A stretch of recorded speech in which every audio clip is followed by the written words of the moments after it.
Today we're going to be making a beautiful Italian meatball recipe. It's going to be cooked out in some tomato ragu, and we're using beautiful Australian beef. Great flavour. This is an easy meal that you can freeze down and pull out when you need it at short notice. We've got some pecorino cheese. That's a sheep's milk cheese from Rome. 1 onion, 3 cloves of garlic, some parsley and some basil. We're going to be using the basil stalks as well. We're just going to use 1 egg from here, a little bit of dried oregano, a little bit of chilli. Personally, I love chilli, so I might put a bit more in than others. Some toasted pine nuts, some red wine vinegar, and then some beautiful tinned tomatoes and tomato paste. We're going to be serving that today with a nice cheesy polenta, so we'll show you how to make that. So we'll start with our onion. Onion takes a fair bit of time to cook out, and you really want to give it that time to cook. The flavour you get from slowly cooked onion at a low temperature is really incomparable to any kind of high temperature, faster cooking method. So we want to cut our onion up nice and small.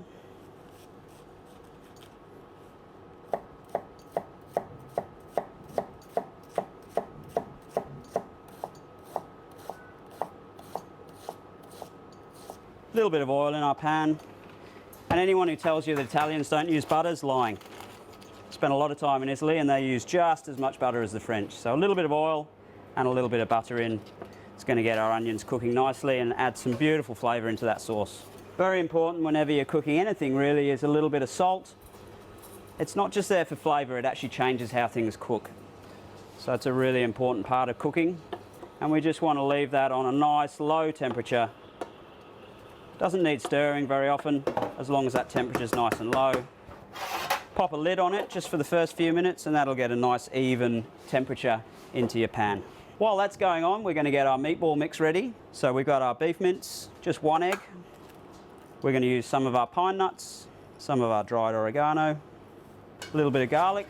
Then we're going to grate a nice amount of pecorino into our mix. It's got a beautiful sharp flavour, this cheese.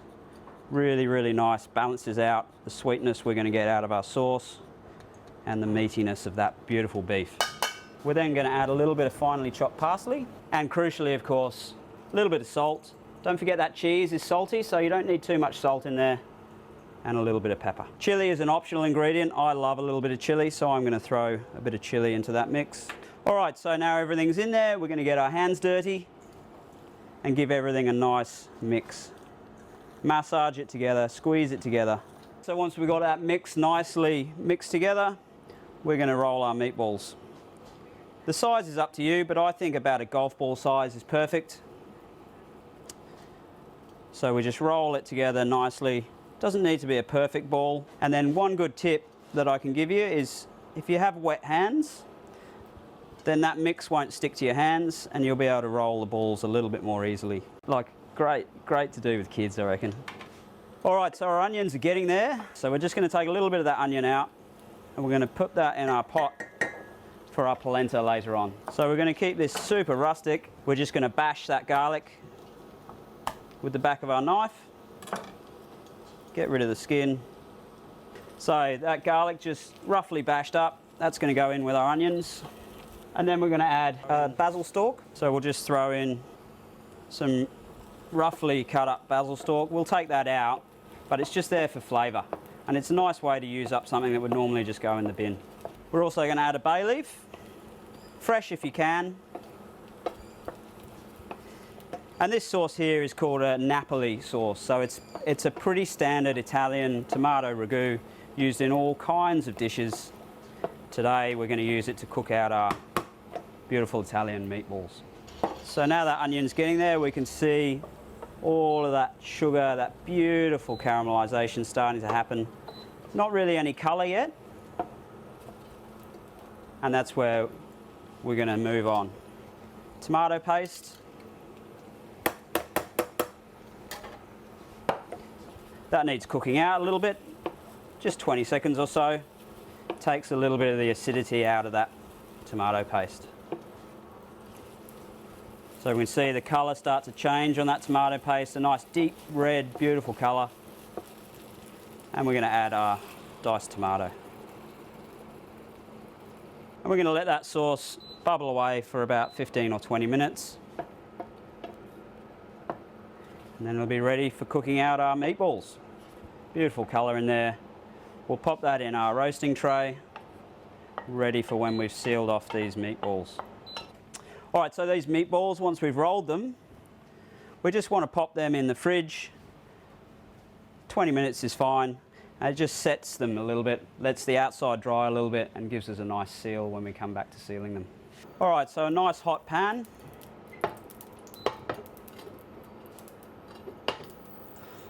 A little bit of oil there, and we'll get our meatballs in. Now what we don't want to do is crowd the pan too much. We won't be able to get a nice seal on the meatballs, and they'll start to fall apart rather than staying in their shape. So again, we don't want to move them around too much. Once they pop into that nice hot pan, if you've got a non-stick pan, that'll be a good result too. Once they get into that pan, let it form a nice seal before you try and move them around.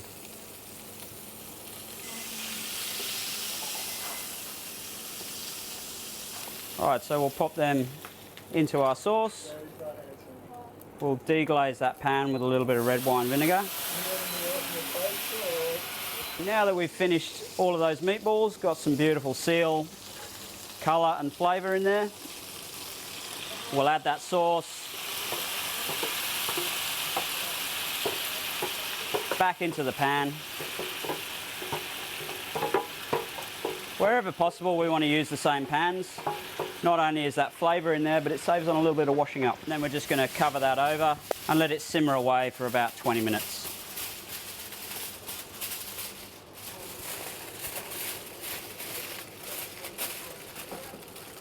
So that little bit of onion that we had just took out of the sauce we were cooking earlier.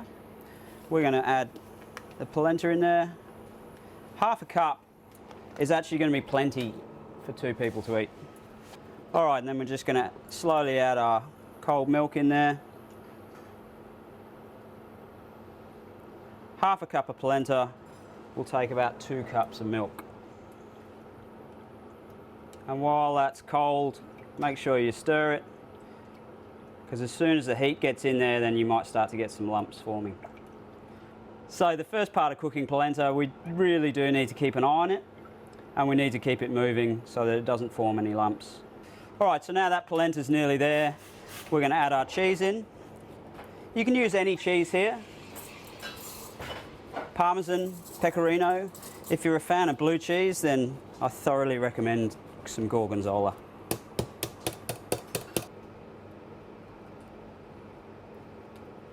And then we're just going to finish that off with a little bit of butter. Probably about 50 grams, maybe 40 grams of butter. Just stir that through.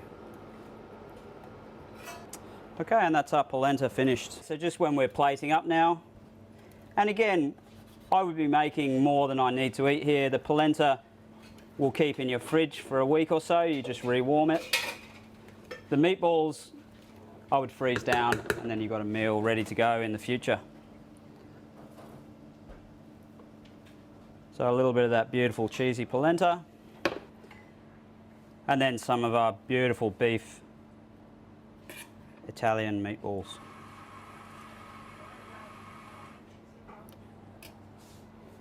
I'm going to finish that off with a few basil leaves,